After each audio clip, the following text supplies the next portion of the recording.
Alright, bull runners, welcome back to the channel. So in this video, I'm going to share with you how to make your first million in crypto. I'm going to be giving you guys about 7 to 10 different tips to help me make my first million in crypto before 30. And as always, I've been an entrepreneur since 19 years old. And so, opportunity comes, opportunity goes in different markets, whether you're in real estate, whether you're in solar sales, whether you're in just an everyday 9 to 5.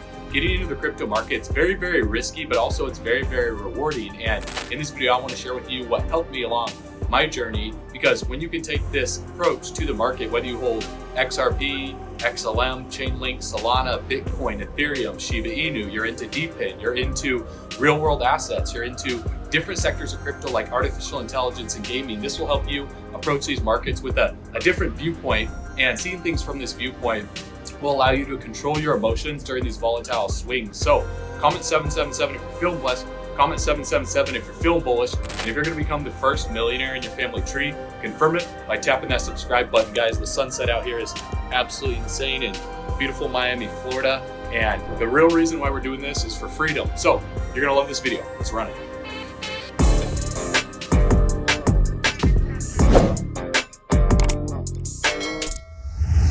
All right, welcome back to the channel. So let's dive right in. Let's talk about what it takes to make a million in crypto, because aside from just finding the right project at the right time, buy low, sell high, when we break it down and we simplify things, getting in early is the main key. Don't buy tops, right? Don't buy into emotions. But number one would be embracing volatility, because as opportunity presents itself, instead of fearing the volatility, embrace it as it's the opportunity for potential gains. Because when you buy into a project that's really low, and again, I'm not going to tell you guys to buy or to sell anything. Again, our videos are not for financial advice. It's all educational purposes only. I'm not a financial advisor. Everyone understands that's watching this video as a full-grown adult that crypto is very, very risky. You could lose all your money. In fact, most people lose all their money because they don't embrace volatility. See, volatility is the price you pay for opportunity. A lot of people say during a bear market, well, crypto goes down, 80%, altcoins go down. I wouldn't trade altcoins. I'll just hold Bitcoin because altcoins go down 90 to 99%. Listen, when you start losing past 50 or 60% in the bear market, everything goes down. So Bitcoin's volatile. Bitcoin's the most volatile asset in the world. Then you got altcoins that get even more volatile. So if you don't embrace volatility, if you don't embrace risk and you're scared of risk, you will never make it in these markets. So when we say never invest more than you can afford to lose, that's the truth, because not only legally do we have to say that as content creators, but emotionally, when you do that, you're not betting the family farm. And if you do invest more than you can afford to lose emotionally, and you don't know how to make that money back, then that's how you put yourself in a pickle, and then you resent the markets, when in reality it was your own decision to sell your house and sell your car. It's like that family that sold their house and everything they had, they put it into Bitcoin. They didn't do that when Bitcoin was at $70,000 last bull run. They did that when Bitcoin was at like $300 or $500. And so volatility at an early stage is a good thing, because let's say you buy into an altcoin at $1 and it goes up to $10 and you're still holding, well, then it drops down to $2. Then you're like, oh no, I dropped 80%, but you're still up on your income. So the mentality is, it is an emotional game. So what I want to help you with is the emotional game as we go through these markets. So learning to navigate your emotions, and a good thing that'll help you guys out with this is meditation, right? Ray Dalio talks about it, and I know it sounds like, oh, he's going into hippie guru land here. No, guys, no, it's really helpful. Meditation, hypnosis, that type of stuff to start your day out right and to end your day right, to clear out that stress. Go to the gym, sit in the sauna, do that type of stuff.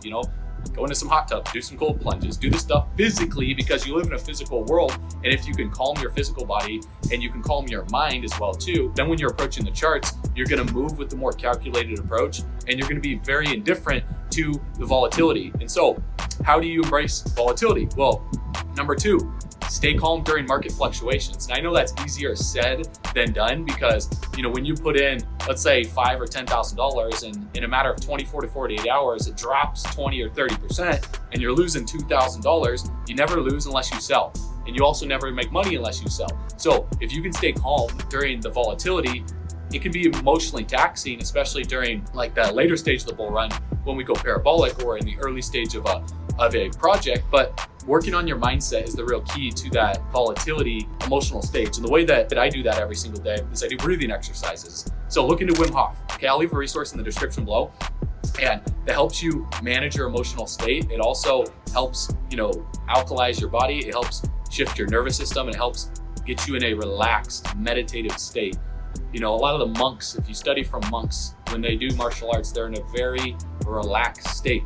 And it's what you tell yourself every single day. Instead of saying like, oh no, why is this happening to me? It's like, this is happening for me. And instead of saying, oh no, I'm caught in the storm, no, I am the storm. You're at the center of the storm. You're the creator of your own universe. And I know that sometimes people don't want to hear this stuff. They want to hear, give me the next 100x pick, give me the next 100x altcoin. And then if we share with you guys top picks this whole bull run, well then the moment that it drops a little bit, like 10, 20%, you sell out and then you call it a scam, when in reality, you just had to be patient and you had to work on your emotions to ride that volatility, because it's very, very difficult not to just find 100x, but to hold it through that volatility. Because what's going to stop you from selling when it goes up 10x? What's going to stop you from selling all of it if it goes up 20x and then drops down 17, and then you're only at a 3x and you're like, oh, I should have sold when it was up, and then it rockets up to 40 or 50x 6 months to a year later. Do you have the grit? Do you have the patience to hold for a year, to hold for 2 years when everyone else is telling you to sell? Case in point, XRP. XRP right now has been underperforming compared to the rest of the market. And so will XRP pull 100x? I don't know. It could. It's possible. But realistically, towards the end of this bull run, XRP will do very well. But most people have been holding for 7 years. Do you have that patience to look adversity in the face, to look other people in the face, and just smile when they're telling you to sell everything, telling you that, oh, it's a centralized, crap coin. It's not gonna do anything?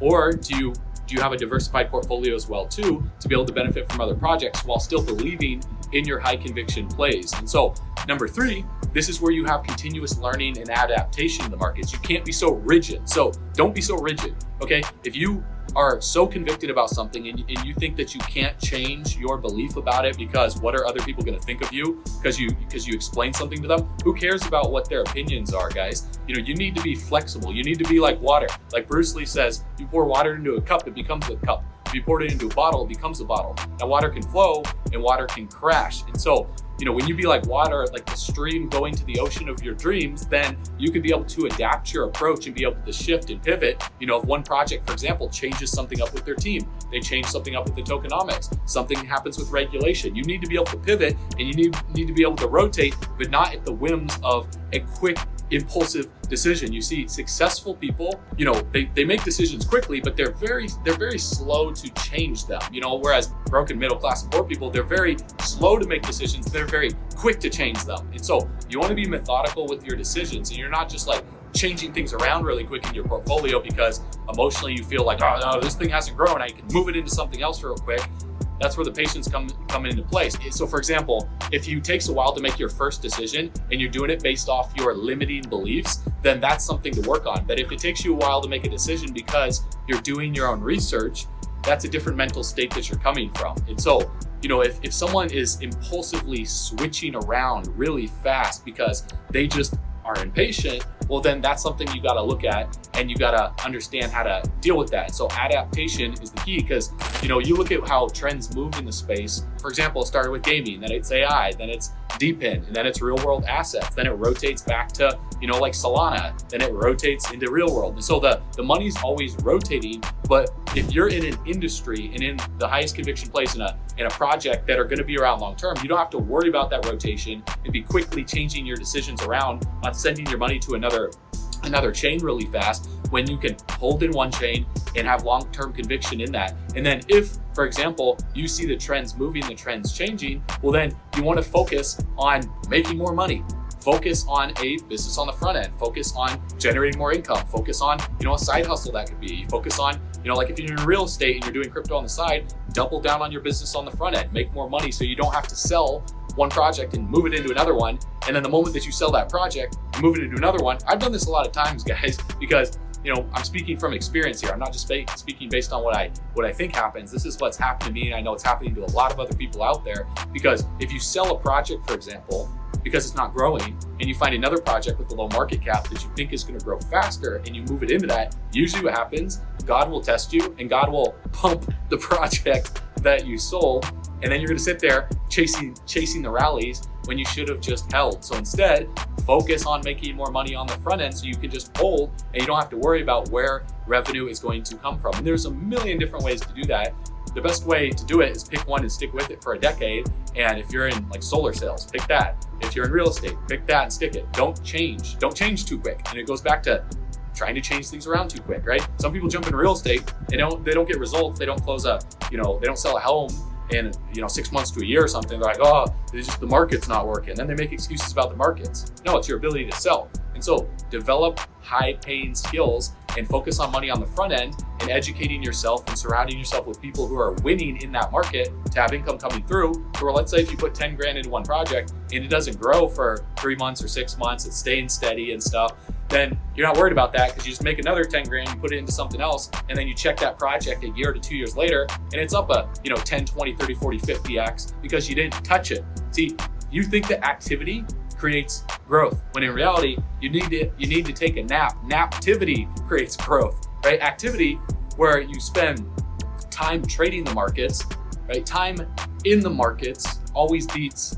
timing the markets. And what does that mean? Well, if you buy something and you just hold it, and you forget about it for a few years, and it's a high conviction play in an industry that's not going to go away, like artificial intelligence, real world assets, decentralized physical infrastructure, gaming, crypto gaming, and you feel that that project's going to be around long term, it doesn't mean you completely ignore it. You could check up on it here and there, make sure the team's still doing their stuff, make sure they're still creating new utility, still making partnerships, but you're not just checking the charts every single day and trading in and out, trying to like game the system and trying to time the tops and time the bottoms, because you just have time in the markets. If you're holding for a year or 2 years, and the project goes up 20x, well, you could have maybe, for example, a project goes up 5x and you sell 80% of your position, it drops down more, you're like, yeah, I made a good trade, but then you're shifting your attention over to another chain, and then that project starts to rally out of it, and then you miss that rally when you should have just held that project initially. So that's another major key. Now, the next major key that I wish I would have known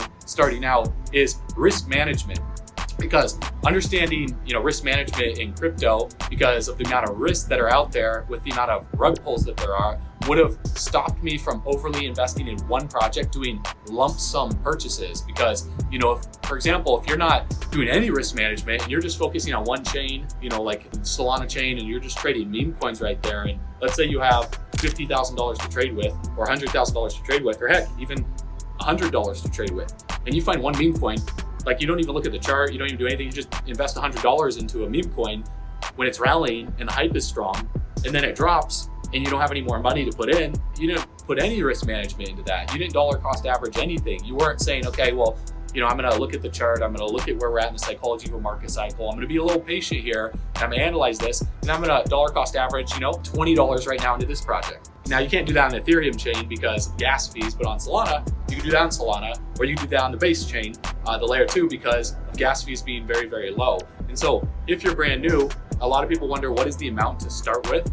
What should they start with? And I'm never gonna tell you the exact amount because it's different from person to person basis, but never invest more than you can afford to lose, obviously. But if you have, let's say, a net worth of $10 million, obviously you're not gonna take all 10 million and put it in crypto. You might take 5%, 10%, maybe a little more, maybe a little less, depending on what your risk tolerance is. So everyone's risk tolerance is different based on, number one, their net worth, number two, their age, and the balls of steel that they have, number three, because if you're older and you have a large net worth, well, you wanna preserve your net worth. You're in a preservation stage of your wealth rather than in more of a risk-taking stage. Whereas if you're 19 years old, you're 25 years old, and you only have, let's say, $10,000 in your bank account, well, if you lose $10,000, you got, 80 years left of life to regain that. So you can take a little more risk. So that's why the next key is being okay with being a little bit riskier if you are a little bit younger, and understand the risk, and also the volatility in the markets like I talked about before. Now,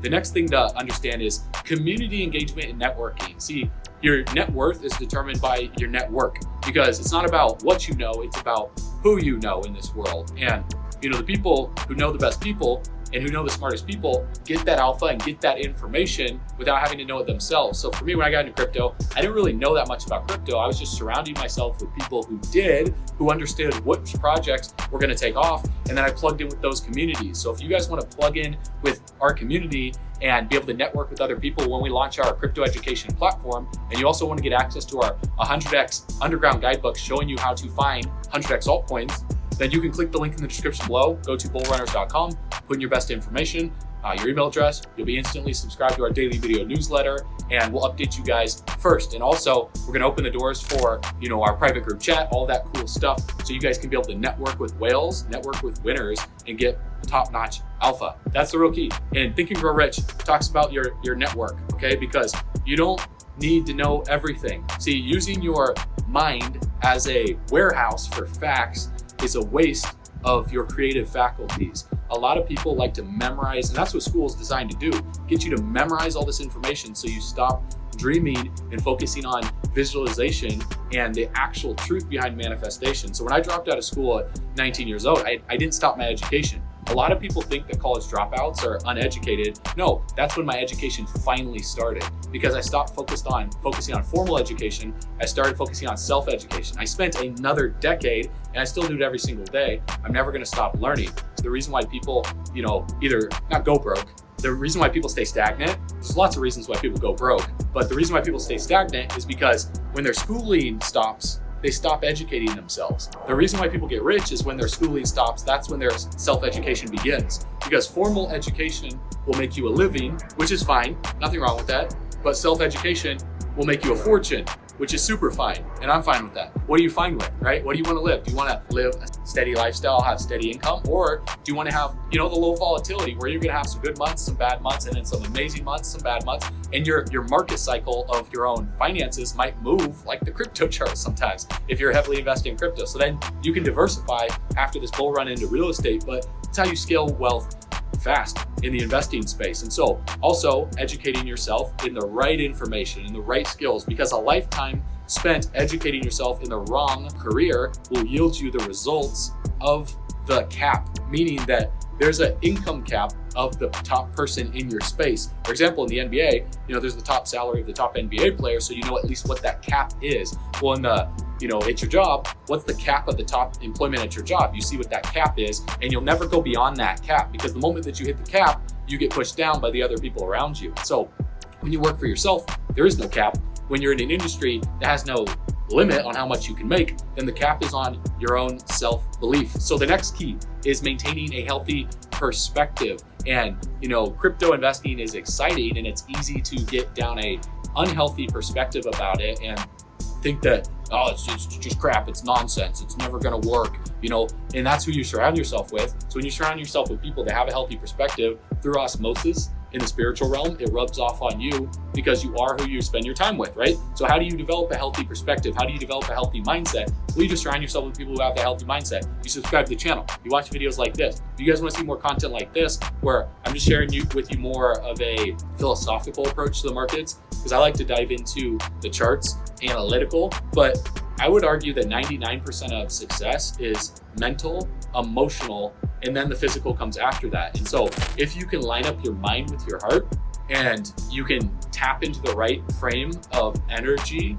and live that, then success will come to you. Because in my opinion, success is not a destination, it's a vibration. And so if you can get your mind and your heart in the right synchronization, then the vibrational frequency that you resonate at will manifest the lifestyle that you want.